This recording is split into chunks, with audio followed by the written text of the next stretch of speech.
கையில் வைத்து காத்திருந்தால் காலடியில் காத்திருக்கும் நன்றி மிக்க நாய்கள் உள்ள நாடு.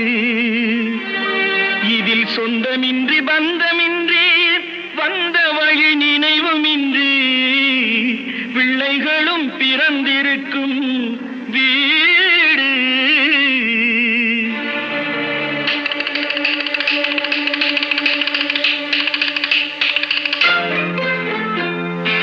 ராம நாடகத்தில் 3 தம்பிகளின் உள்ளம் கண்டேனே, நல்ல பாரதத்தில் 4 தம்பிகளை நானும் கண்டேனே.